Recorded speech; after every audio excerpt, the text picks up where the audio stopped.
Diálogos de lo Imposible te invita a explorar los cruces culturales entre las artes y el mundo contemporáneo. Acompáñanos en este programa de la Dirección de Creación Artística, Radio y Canal Universidad de Chile.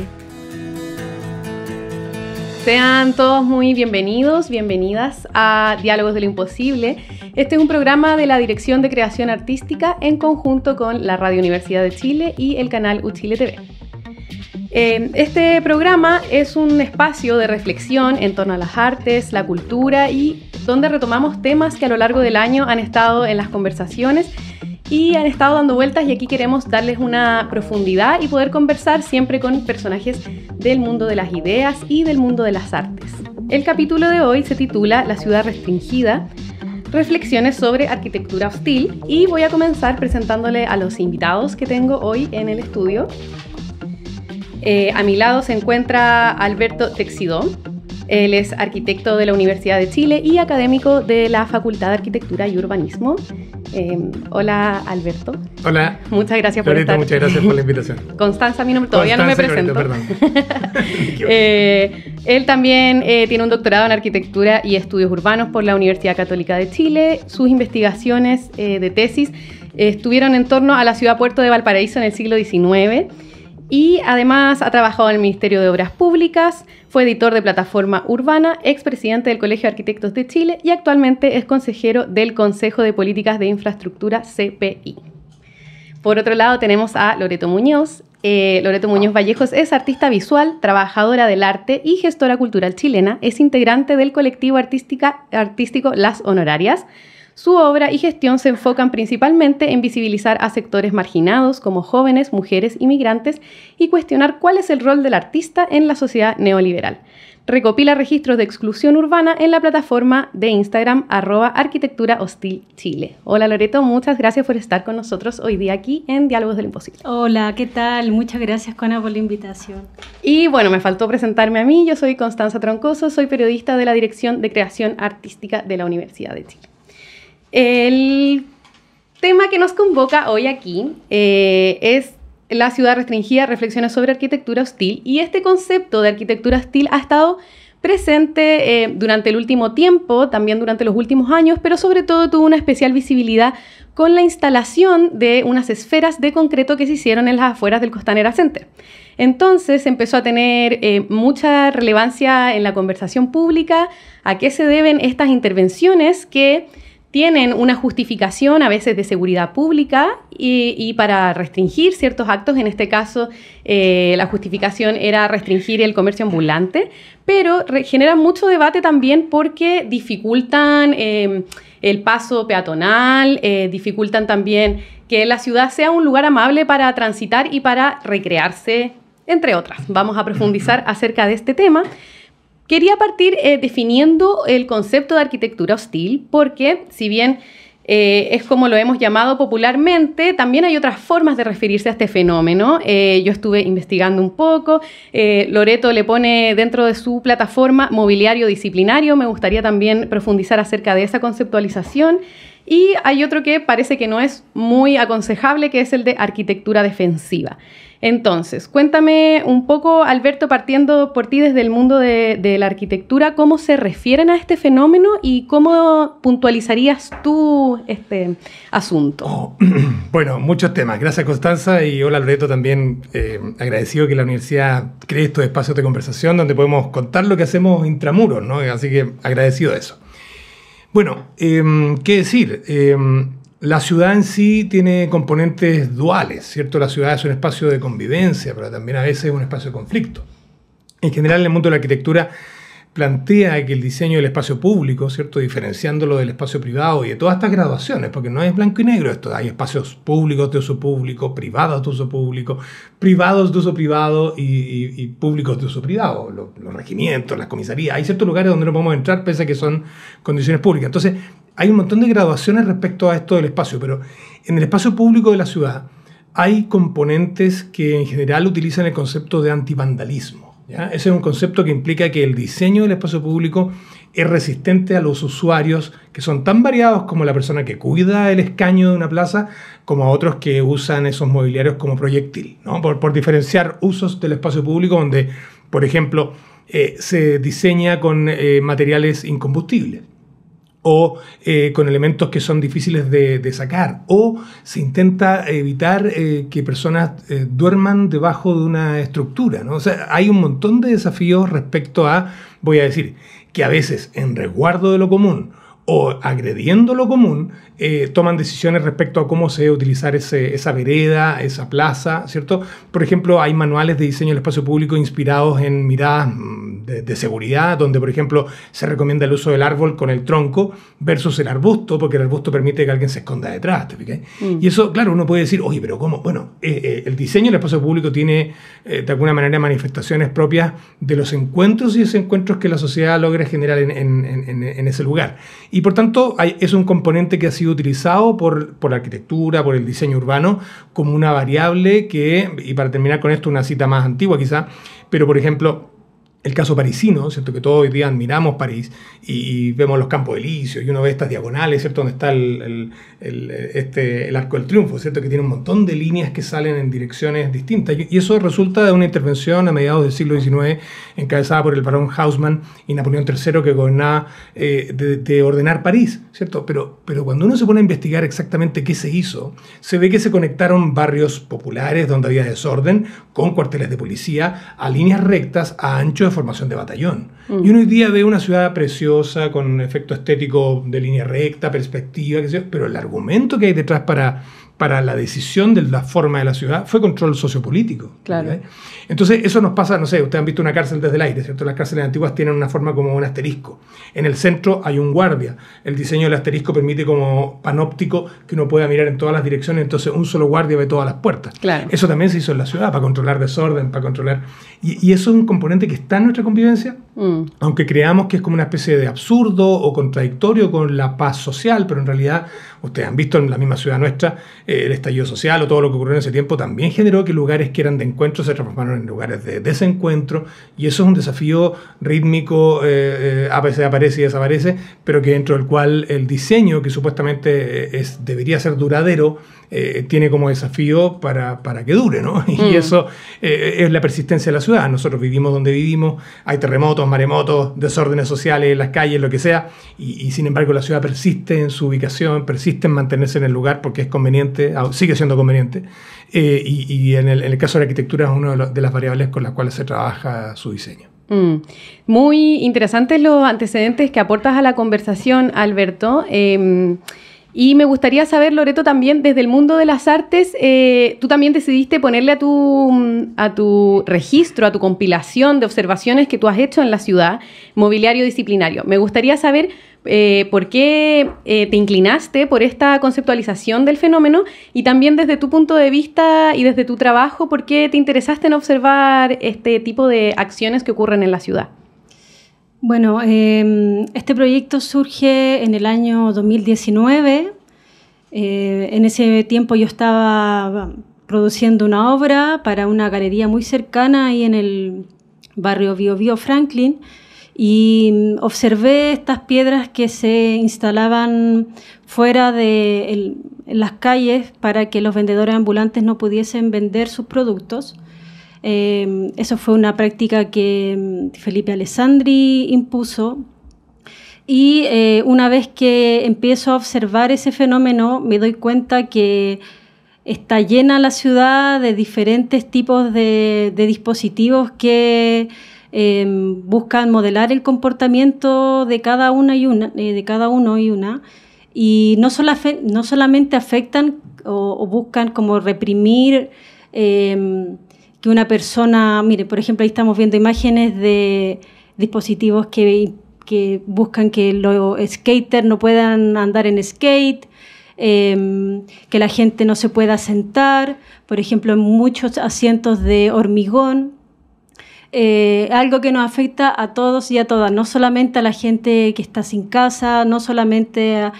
es difícil que pueda habitar una ciudad cuando tiene, o sea, de manera amigable, Por ejemplo, hoy día estaba caminando por Santiago Centro, sector San Diego, y tenía ganas de sentarme y con un verano muy fuerte, entonces los asientos tenían una temperatura muy alta. Y eso sí son dispositivos de control y que hace que nos alejemos y que en el fondo la ciudad se transforme en un espacio de tránsito y no de habitarlo cómodamente. Loreto, ¿tú dirías que un mobiliario que es hostil, que también restringe de cierta forma que uno pueda habitar libremente en él, puede afectar también el trabajo creativo? Aquí voy a meter un poco la cuchara. Soy muy lectora del filósofo coreano Byung-Chul Han, que habla de cómo ha cambiado la atención de las personas con el mundo actual, con tantos estímulos que tenemos, y que en el fondo los logros culturales requieren una atención profunda, que hoy en día es muy difícil de encontrar. ¿Has reflexionado acerca de cómo los lugares también pueden afectar nuestra creatividad?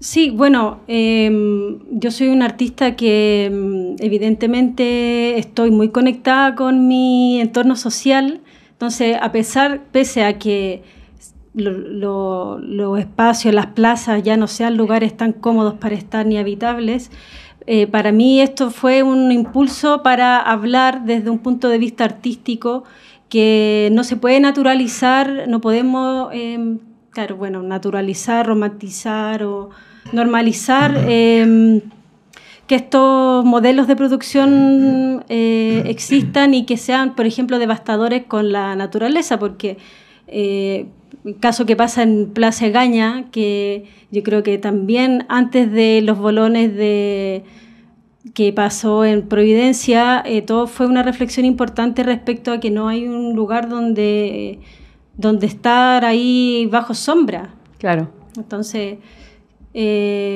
sí afectan, pero sí también son unos impulsos para motor de que uno genera pensamiento crítico y reflexiones al respecto de lo que está sucediendo. Claro, y precisamente el arte es un espacio donde también podemos enfrentarnos a este tipo de reflexiones. Yo también quería poner otro tema sobre la mesa, aquí aprovechando la presencia de Alberto. Saber si podríamos, porque claro, nos referimos a espacios que son hostiles. Ahí tú nos cuentas también que estas formas de seguridad han estado presentes en el diseño urbano desde tiempos inmemoriales.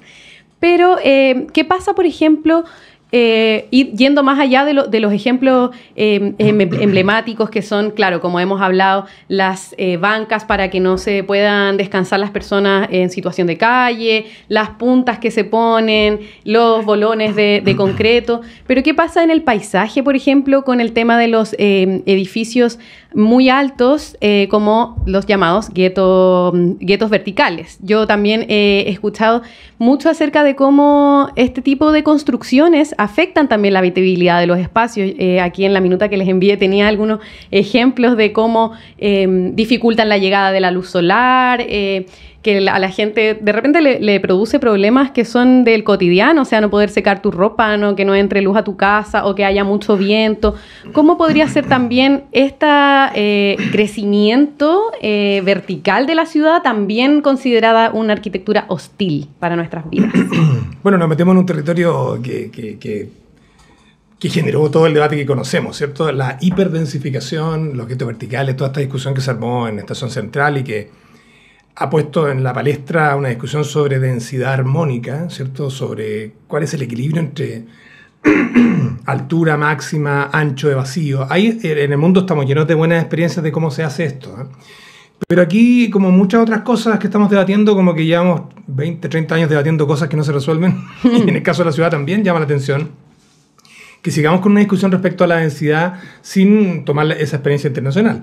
El ancho de calle, si lo medimos como A, ¿cierto? Muchas veces la altura máxima está relacionada con esa proporción A. Por tanto, en muchas ciudades de Europa, por decir Madrid, Barcelona, incluso Lima, Perú, tienen una proporción en que el ancho del vacío determina la altura de la edificación. Y eso ayuda mucho a resolver estos conflictos. Aquí en Estación Central el gran problema es que tenemos edificios de 30, 40 pisos en entornos de viviendas de 2 pisos con anchos de calle que claramente están saturados. Nadie se preocupa de resolverlo. Solución 1, el serrucho, ¿cierto? Ya, cortemos esta cuestión a la altura que le corresponde. Pero la solución 2 es buscar espacios vaciables. Esto es muy complejo, obviamente. Estoy teorizando una discusión sobre cómo de pronto reorganizando manzanas que hoy día están ocupadas, vaciándolas y reorganizando esos habitantes, logramos vacíos que permitan que esa altura reproporcione sus condiciones.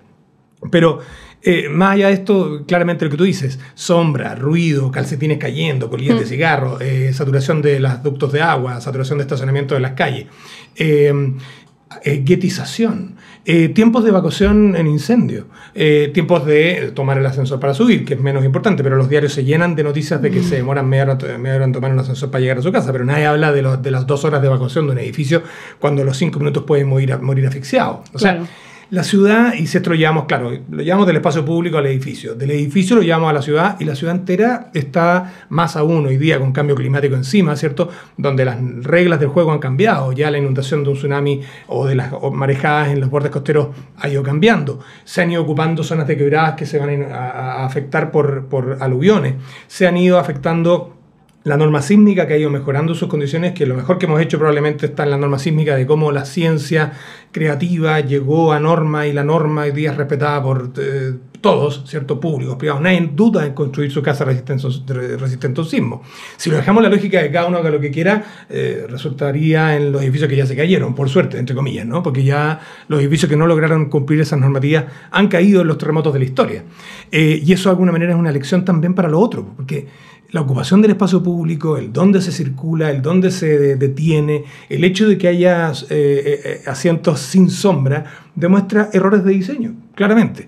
Y ahí, de alguna manera, la interacción de arte, técnica, que genera a la arquitectura como disciplina, hay algo interesante ahí también porque, dentro de todo, la arquitectura, en las definiciones clásicas, ¿cierto? Vitruvio, en el año no sé cuánto, dice que está compuesta por firmitas, venustas y utilitas. O sea, resiste, firmitas, es estructuralmente resistente, venustas es bella y utilitas funciona, claro. Es funcional, que eso la separa del mundo del arte puro, ¿no? Pero digo esto porque cuando un escaño está caliente, uno puede tirar un huevo frito para que se haga ahí, en Arica, en Santiago, en el Valle Central, después hacia el sur es más gradual, pero eso demuestra un error de diseño que implica hostilidad, ¿cierto? Y a la inversa, ¿cierto? Y lo pongo en otro ejemplo, el caso de la norma de accesibilidad universal, un decreto que demoró muchos años en estar vigente y que los edificios poco a poco han ido cumpliendo. El hecho de que la ciudad sea accesible, es decir, menos hostil, porque hoy día hablamos de la hostilidad de estos mobiliarios un poquito agresivos, pero también lo podemos encontrar en una pequeña vereda que para una persona en silla de ruedas es una agresión. Claro. Entonces la pregunta es dónde está el usuario versus el diseño y por tanto la accesibilidad universal, la norma de ruta accesible, puede abrirnos puertas para una sociedad que envejece, movimientos de coches de guagua, además de las sillas de ruedas y las personas que les cuesta moverse, ¿no?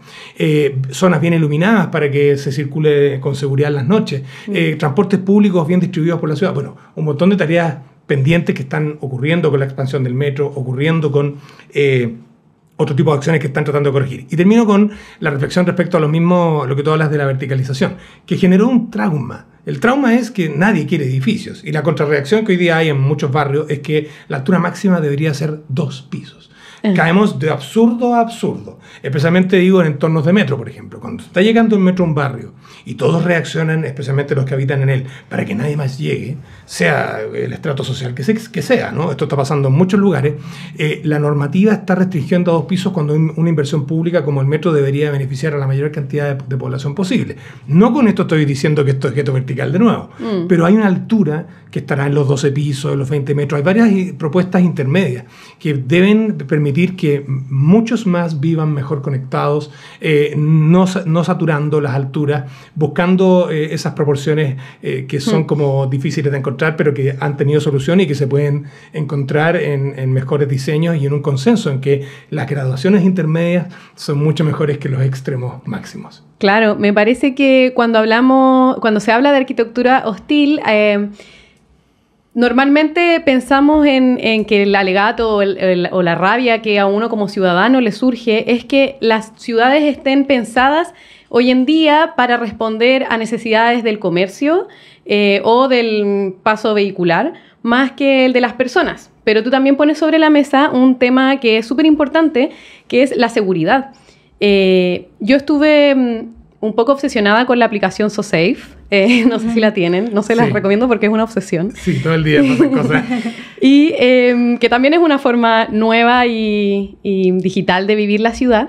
Y veía, por ejemplo, algunos vecinos quejándose de que en plazas donde habían juegos para niños estaban con botellas de copete, con cenizas, o a veces gente que estaba durmiendo bajo los juegos que son para los niños. Entonces decían, ¿cómo puede ser que este mobiliario que está pensado para los niños no pueda ser ocupado por los usuarios porque está siendo habitado por personas?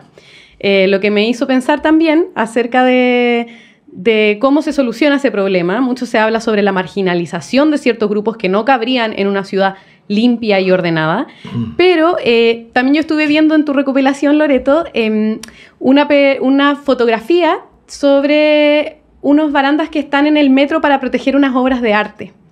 Entonces, que también entraban en la categoría de ¿esto es arquitectura hostil o no? Porque está restringiendo un espacio para cuidar en el fondo una obra. Y que también yo lo asemejo a los juegos de los niños, que también podría ser un espacio que, bueno, este espacio tenemos que protegerlo. Entonces, ¿dónde crees tú que está ahí el límite entre cuidar un espacio y que ese espacio margine a otras personas?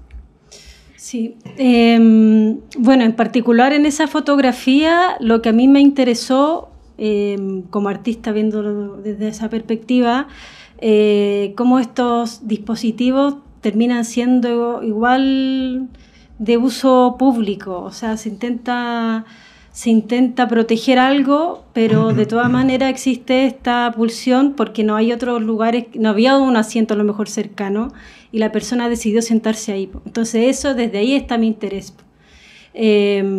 Ahora, la gente que está, lo que comentas tú, durmiendo en una plaza, si no está durmiendo en esa plaza y debajo de esos juegos, seguramente va a dormir en la plaza de más allá, porque en el fondo hay un problema ahí estructural que no tiene solución. O sea, por mucho que existan un montón de ideas para que la gente no duerma en la calle, ahora, lo que les comentaba hace un rato, en San Diego están estas mesas que en el bandejón central no hay casi rucos, sin embargo, se están ocupando estas mismas mesas que son o estas mismas sillas, la gente ideó ideas para lograr habitarlo igual y dormir igual de todas maneras debajo. Entonces,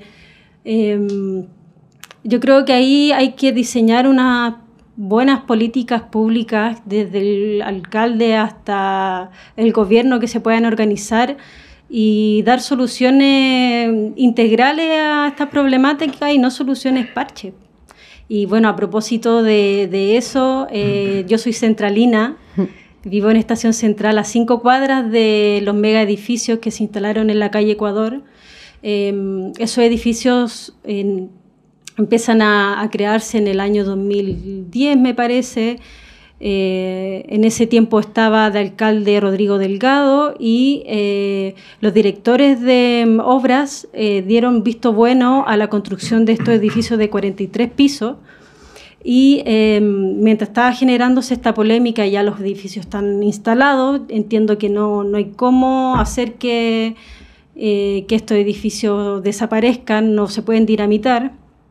En paralelo, un grupo de vecinos que son parte de una agrupación que se llama Patrimonio Barrio Las Rejas solicitó al Consejo de Monumentos Nacionales la declaratoria de zona típica del sector para que en el barrio Las Rejas, en un sector específico, no se puedan volver a construir edificios de ese tipo. Y además, el alcalde actual generó el primer plan regulador de Estación Central, que delimitan ahora la edificación ya no de 43 pisos. Lo que pasó en Estación Central es una brutalidad. En una cuadra hay más de 4.000 personas.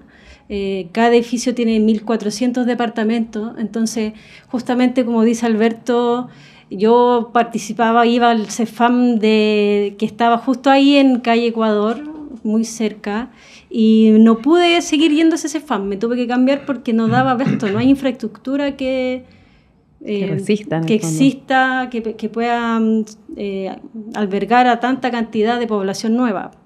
Entonces sí me parece bueno en este caso que agrupaciones como Patrimonio se juntaran, se organizaran y decidieran hacer generar zona típica a Barrio Las Rejas para que no vuelva a ocurrir cosas como esas. Veo aquí interés, Alberto, de tomar la palabra de Loreto, que toca también un tema clave acerca del patrimonio, pero te pido que lo guardes porque vamos a hacer una breve pausa. Después de la pausa partimos con eso. Les recuerdo nuevamente a toda la audiencia que estamos en Diálogos de lo Imposible. Este programa es de la Dirección de Creación Artística de la Universidad de Chile y se transmite de forma conjunta en Radio Universidad de Chile y Canal Chile TV. Nos vemos a la vuelta. Diálogos de lo Imposible te invita a explorar los cruces culturales entre las artes y el mundo contemporáneo. Acompáñanos en este programa de la Dirección de Creación Artística, Radio y Canal Universidad de Chile. Bienvenidos nuevamente a Diálogos de lo Imposible. Este es el segundo bloque de nuestro episodio La Ciudad Restringida, reflexiones sobre arquitectura hostil. Y antes de la pausa, Loreto hizo una interesante intervención acerca de cómo los vecinos de Estación Central estaban reclamando constituirse como un barrio patrimonial para enfrentar, en el fondo, esta problemática de los edificios muy altos conocidos como los guetos verticales. Entonces, como ya les comentaba en el primer bloque, aquí nos encontramos con un experto en el tema, que es Alberto Teixidó. Él ha investigado mucho el tema de Valparaíso, de la ciudad puerto, y al ser un patrimonio de la UNESCO, eso también implica ciertas restricciones en el urbanismo de la ciudad y también en el cuidado de la misma. Cuéntanos un poco, Alberto, cómo ves el tema del cuidado de las ciudades cuando éstas se constituyen como un patrimonio cultural de la UNESCO o, como nos comentaba Loreto, en un barrio patrimonial.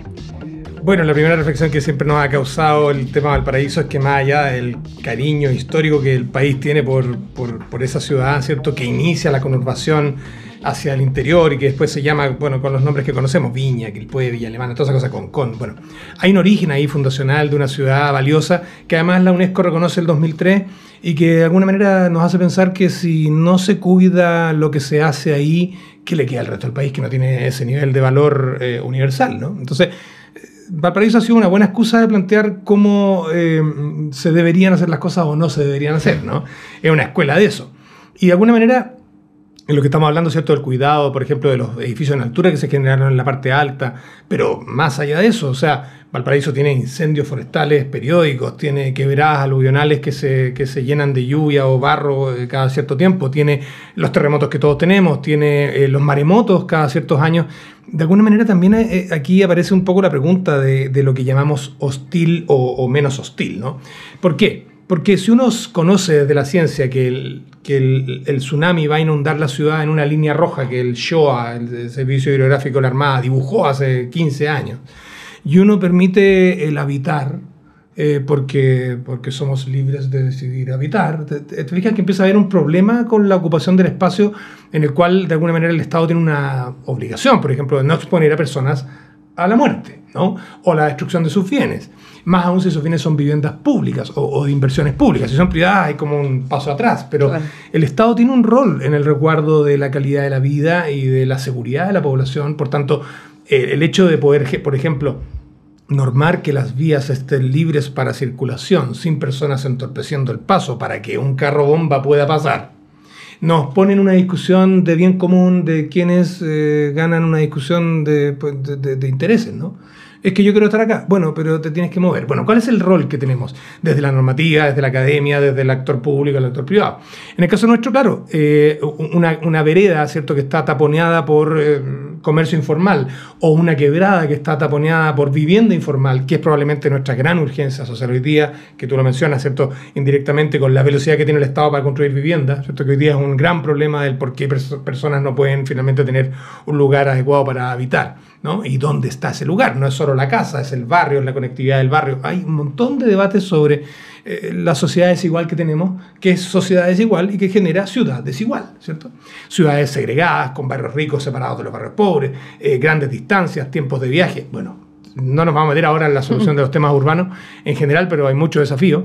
pero sí de alguna manera hay un rol de la ciencia aplicada a la norma y de la norma aplicada a la polis, ¿cierto?, a la ciudad, donde la política o la política pública tiene que establecer un resguardo y una decisión sobre el bien común.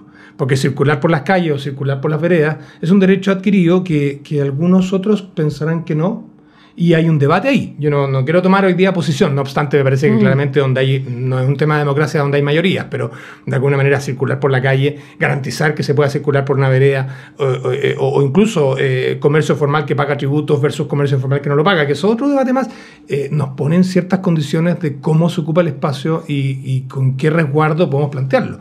Hay marginalidad, hay deudas de la sociedad que deben ser resueltas, pero son todos caminos que requieren de una posición, porque el no plantearlo, de alguna manera, ustedes saben, la ley que rige la ciudad, entre comillas, el diseño de los edificios se llama Ordenanza General de Urbanismo y Construcciones, la OJUC, ¿no? Y esa es una compilación hecha en los años 30 de las distintas ordenanzas de policía que obligaban, por ejemplo, a que el ducto de una chimenea tuviera 1 metro o 2 metros sobre el techo para que no se produjeran incendios. Claro.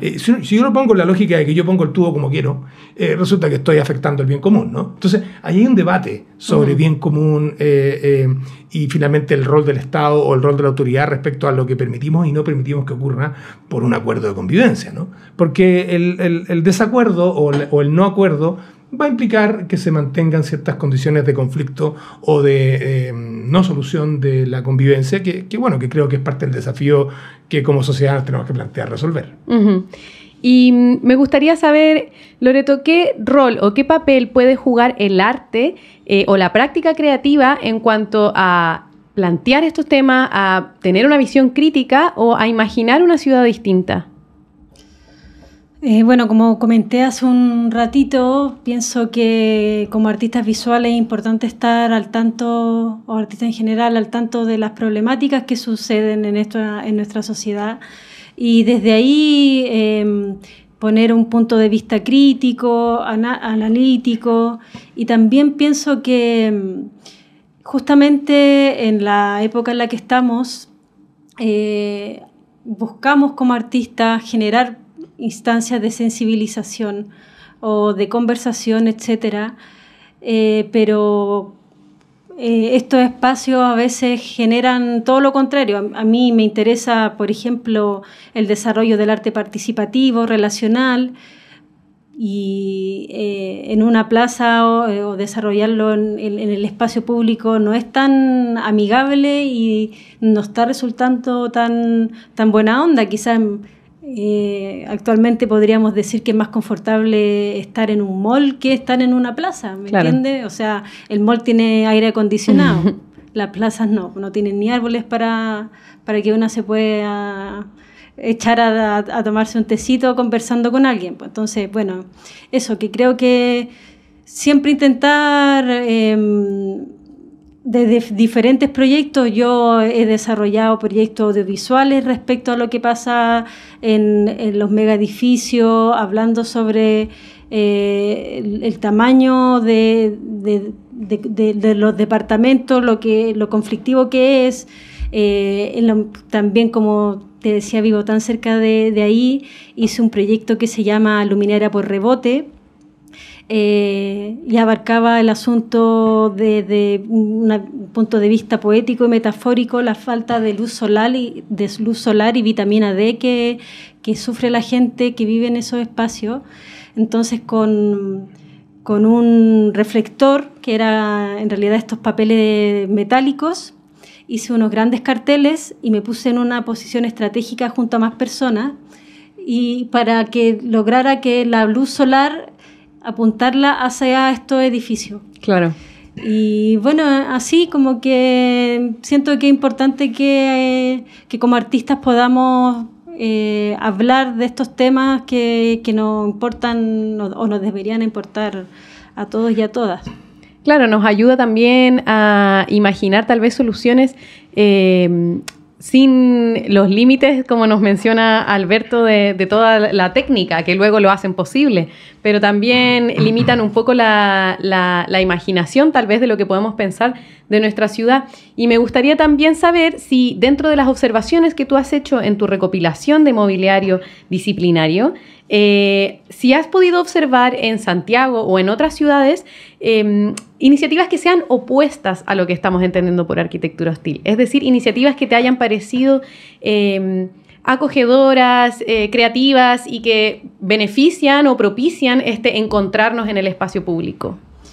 Mira, he encontrado en Instagram, ahí se genera como una especie de, no sé si de comunidad, pero hay diferentes plataformas que hablan respecto a estos temas y nos vamos siguiendo, nos vamos compartiendo información.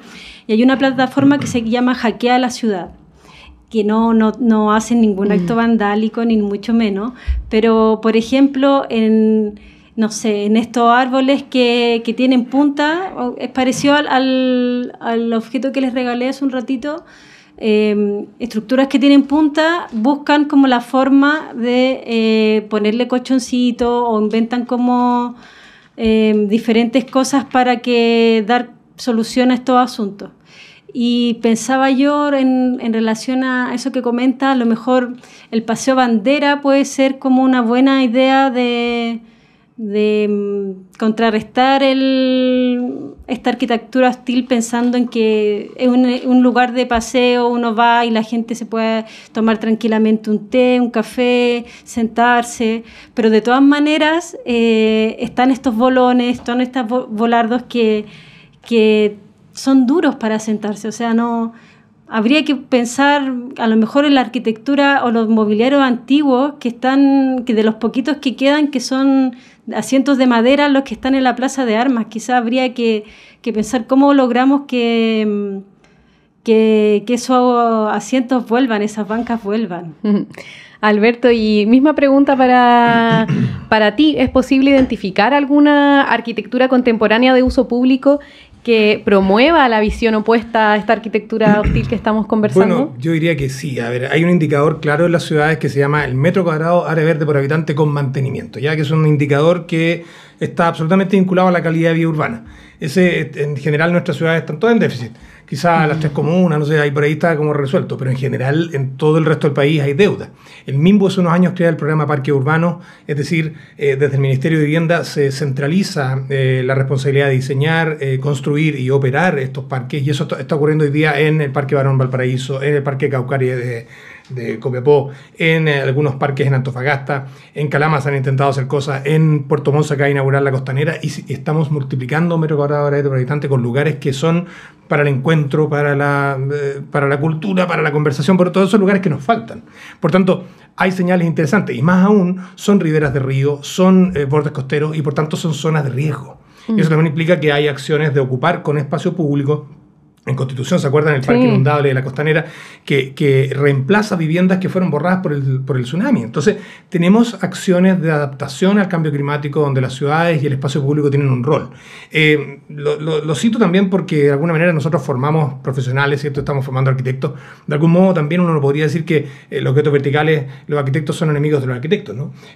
Cuando se armó el debate sobre esto, yo ocupaba un cargo en el Colegio de Arquitectos y hice una pregunta pública que cayó muy mal en el rubro, pero era, ¿viviría aquí quien diseñó? ¿Viviría aquí quien normó? ¿Viviría aquí quien invirtió? Y la respuesta era, oye, pero ¿cómo? Bueno, pero son preguntas para que los profesionales en un debate ético-técnico respondan a una pregunta de lo que están disponibles a hacer. Yo quisiera hacer un proyecto en el cual me paro al frente para disfrutar de la vida, no para que me dé vergüenza, ¿no? Claro. Y hay un debate en el Monte Castro, Monte San Antonio, ¿no? Nos encontramos con un montón de problemas y desafíos que creo que esto nos plantea.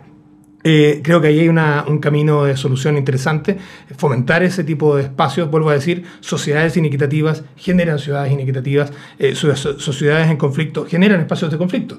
El salir de esto implica un montón de otras variables donde, si planteamos esta discusión de arquitectura, que la forma sigue la función o la forma sigue la gestión, que son debates más enredados pero que no voy a profundizar, sí diría que nuestra sociedad debe seguir resolviendo problemáticas de convivencia que probablemente resueltas van a permitir recién el espacio de reencuentro y el espacio público. Hoy día en el Centro de Santiago, y aprovechando la próxima inauguración del edificio de Vicuña Maquena 20, que es un orgullo para esta universidad, vamos a tener la sala de conciertos más linda del mundo y perfecto, sin amplificación eléctrica, todas las cosas bonitas que van a pasar en ese -1, la fachada reconstituida de Química y Farmacia Antigua. Ahí se está yendo al epicentro de la ciudad, donde hubo conflicto, a la belleza de la música, a la belleza del espacio de encuentro, ese tipo de manifestaciones más allá que un espacio privado de uso público o público de uso público, como queramos llamarle, a una sala de conciertos de la Universidad de Chile, estamos haciendo cosas que van en contracorriente y que son esos espacios donde nos debemos encontrar. Pero de alguna manera también hay que decir, como resumen de esta discusión, que claro, que el habitar es complejo, que hay deudas, pero que también en el espacio de convivencia tenemos que ponernos ciertas reglas, las cuales respetamos lo común por sobre lo individual en cualquiera de los escalafones sociales que eso implique. Claro, te agradezco, Alberto, que traigas un poco de esperanza a esta conversación. Yo justamente hace poco estuve en Constitución y el parque que hicieron ahí es precioso. Realmente le entrega algo a una ciudad que también está súper devastada por la planta de celulosa. Entonces, claro, son soluciones que son creativas, que implican también cuidado del medio ambiente. Y sobre la esperada sala de conciertos Vicuña Maquena 20, también nos genera mucha expectativa. Y estuvimos hoy día con mi colega Carlos Carrasco, que aquí nos mira desde el frente, buscando alguna reflexión acerca de esta sala de conciertos, y les comparto también una reflexión de Ennio Morricone, que decía que la música necesitaba un espacio para poder expresarse. Entonces, así también los humanos necesitamos un espacio para poder expresarnos libremente. También había otra cita que tenía por aquí, que es el diseño. Primero moldeamos nuestras ciudades y luego ellas nos moldean a nosotros. Esta cita es del arquitecto danés Jan Hell, no sé si lo estoy diciendo mal, sí. Y es de su libro Cities for the People de 2010. Ya vamos cerrando esta conversación, da para largo. En general en este programa tocamos temas que son difíciles de resumir, pero quisiera entregarles la palabra una vez más por si tuvieran alguna reflexión final, y para pedirles que por favor le den a todos nuestros auditores y personas que nos ven a través del canal que nos puedan recomendar alguna lectura, algún documental, para las personas que se interesen en saber un poco más acerca de este tema. Loreto, partimos por ti.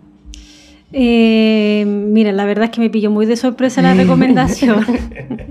No tengo ninguna, solamente puedo decir que sigan a mi página, o sea, mi Instagram de Arquitectura Hostil Chile, que bueno, Alberto nos da luces aquí, es de esperanza, pero lamentablemente en mi caso cada vez veo que hay más arquitectura hostil, o sea, mobiliario disciplinario. Y te llegan aportes también. Y me llegan aportes, y antes yo iba a la esquina de mi casa y ahora hay 3 bolones o 3 de estos maceteros gigantes con plantas que, bueno, en fin. Entonces, lo importante es que estas reflexiones se sigan haciendo, y muy agradecidas de la invitación. Gracias a ti por estar aquí en Diálogos de lo Imposible. Y Alberto. No, bueno, dialogar sobre lo posible también, de alguna manera las disciplinas proyectuales de las cuales nosotros participamos, la arquitectura, la ingeniería, el diseño y algo del arte también, cuando se vincula esta cosa de responder a un requerimiento, ¿cierto?, a una urgencia. Esto que hablamos tiene que ver con la calidad de vida y con nuestra capacidad de interactuar. No es buena. Si prendemos la tele hoy día, sabemos que hay un conflicto, pero así que uno dice, ¿pero y esto qué es? Bueno, por lo tanto, hay como un trasfondo de esto que nos desafía, como decía yo, que no va a haber buena ciudad si no se resuelven otro tipo de acuerdos de convivencia, ¿no? El arte puede ayudar en eso, la música especialmente, pero también hay otras acciones propias de los debates que tenemos hoy día en políticas públicas que deben seguir siendo resueltos. Por lo tanto, en esa mirada optimista de la disciplina proyectual, que sueña un mejor futuro. Cuando nosotros hacemos un edificio no pensamos que va a ser peor que antes, ¿cierto?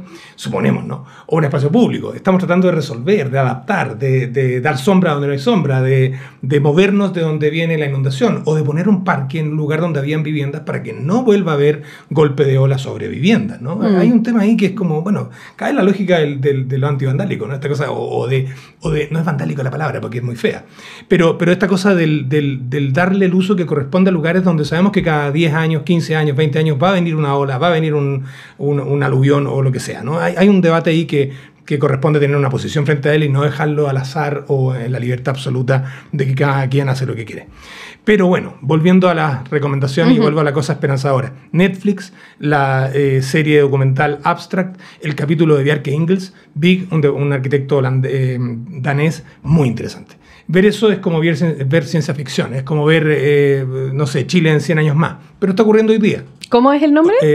La serie se llama Abstract. Abstract. Tiene varios capítulos con distintos creativos. Hay arte, hay diseño, hay arquitectura, hay distintas cosas. Pero el capítulo de Bjarke Ingels es el que yo recomendaría por los proyectos que están ocurriendo. Vuelvo a decir, ciencia ficción, futuro, pero presente. Homo sapiens del norte, del sur, todos Homo sapiens, pero algunos más espabilados. Bueno, les doy nuevamente muchas gracias. Yo no puedo dejar de recomendarles que en nuestro canal de YouTube, Dicreau Chile, pueden escuchar todas estas conversaciones.